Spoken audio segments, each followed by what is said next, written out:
Rise and shine. This is your morning Buzzcast for Thursday, March 20th.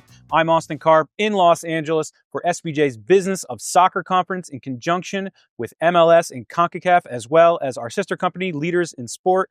We had our first day of content yesterday, had some really key stakeholders here to talk about some of the key elements that came out of those panels. My colleagues, Chris Smith and Alex Silverman. Guys, I want to start with you, Chris. What stood out to you from day one? I mean, I'm going to be a little biased because it's a panel that I moderated, Austin, but I was up on stage with Bennett Rosenthal and Kevin Demoff, among a few others, and, talking about the investment opportunity in soccer.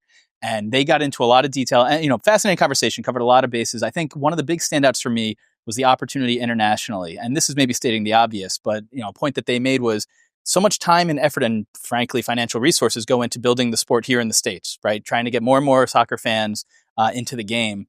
You don't need to do that overseas, right? You have a ready-made market. People already care about soccer. What you need to do now is to introduce the brands that are here in the United States to those global markets, right? So Kevin Demoff talking about how they think about Arsenal and the Colorado Rapids, both under the Kroenke Sports and Entertainment umbrella.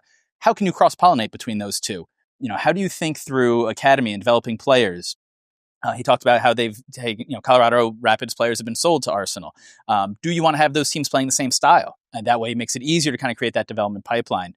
Bennett Rosenthal talked a little bit about how under LAFC, they're building this multi-club investment model now, right? Where they've acquired some teams overseas, some of which in partnership with Bayern Munich, and how they want to now both, tap into that broader market, right? There's, huge fan base overseas that they can try to introduce the LAFC brand to, but then also to take some of those overseas markets and give them an inroads here now to the United States. Everyone trying to copy that NYCFC model with so many teams under the portfolio. You see so many people, especially from the finance space, the people that were on your panel, taking that approach, acquiring mid-clubs. They may be in the second tier in France or the second tier in Netherlands or the first tier in Netherlands because they don't cost that much. It doesn't cost as much as a Premier League team.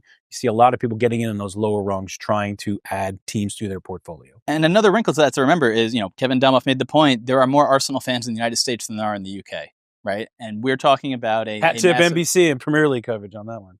massive opportunity here in the States, and explains why we're seeing so many investors pour money into this sport in MLS, in the NWSL, and now in a lot of these European and other international leagues.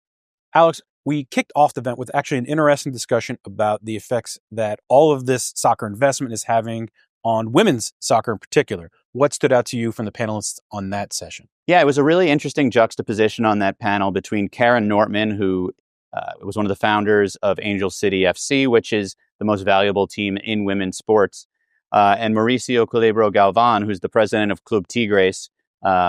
They, of course, have a men's team in Liga MX and also a women's team in Liga MX Femenil, which is really more of an upstart league still. They are really just kind of starting to find ways to monetize their women's team. So it was really interesting to kind of hear both of those perspectives.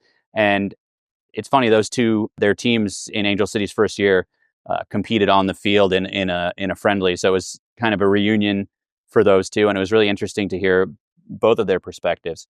And I think one thing that was really interesting was to hear from both of them about the importance of the women's team having an independent identity from the men's team, from a branding perspective, from a marketing perspective, because what people look for in women's sports is different than sort of what they look for in men's sports and women's sports. They talked about how there's a lot more positivity and the way that women's athletes are able to kind of market themselves through social media in a much more effective way. So yeah, it was really interesting to hear them talk about the independent identities of the women's team. And then also just infrastructure. Infrastructure has been such a huge topic in women's sports recently.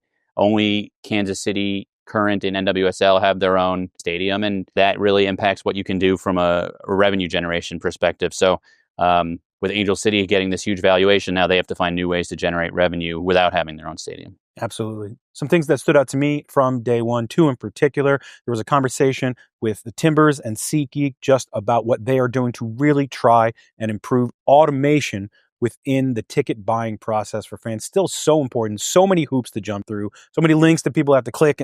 Making that process easier for fans is crucial. Let's make the buying process a little easier.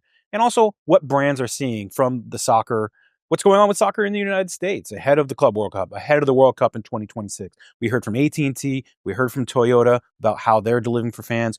what events, what organizations stood out to them that they wanted to partner with. So very interesting to hear from two really big brands in Toyota and AT&T. One other ticketing takeaway from Chris's panel that I thought was really interesting was how the World Cup will essentially give every soccer team a new prospects to sell tickets to. Kevin Demoff talked about there's going to be a ton of people, even though Denver's not a host city, there's going to be a ton of people from Colorado who buy World Cup tickets that the Rapids will then be able to go to and potentially bring into their stadium. So you're going to see that all over the country. And I think that's one of the ways that MLS and NWSL will be able to capitalize on the World Cup coming here. But we're not slowing down on day 2 here on Thursday. A lot of heavy hitters talking. Alex, what is one thing you were watching for here on day 2? Yeah, we have a global center of gravity panel that is essentially about this country and North America being the global center of gravity next year when the World Cup comes here. And it's a tri-national tournament, which is the first time that the World Cup has ever been that way. And we're actually going to have representatives from all 3 countries. JT Batson from the U.S. Soccer Federation, Jürgen Meinke, who is the chief tournament officer for Mexico, and Peter Montopoli, who's the chief tournament officer for the World Cup in Canada. So I'm fascinated to hear about some of the logistics. 3 countries. Of There's three countries, there's a lot going on. How they're going to be working together, how each of those countries will kind of look to ensure that this tournament has a legacy for the sport in those countries. Soccer in Canada is in a very different place than soccer in Mexico and soccer in the U.S. So yeah, I think that's going to be a really fascinating panel. Chris, what are you looking forward to? Austin, I'm going to take the low-hanging fruit here. We have wrapping up day 2, at least for the on-stage events. Don Garber, longtime commissioner of Major League Soccer, and Victor Montagliani, president of CONCACAF. These are 2 of the biggest power brokers in soccer, specifically in the Western Hemisphere. Both of them have been in this space for so long and have so much insight, and obviously being bullish on the sport are going to have very, I think, interesting insights on where things are headed from here. Very much looking forward to that conversation and seeing what comes out of it.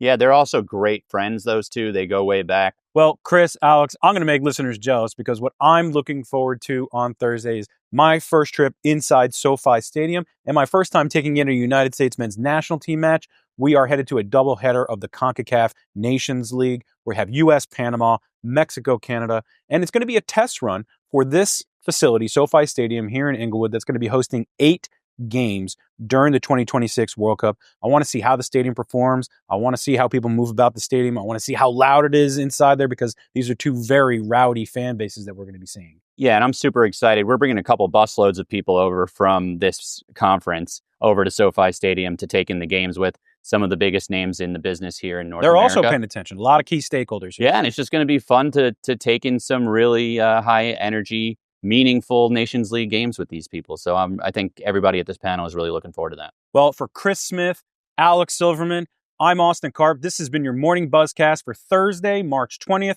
Hope everyone has a fantastic day. Make good choices out there, and we will talk to you all again soon.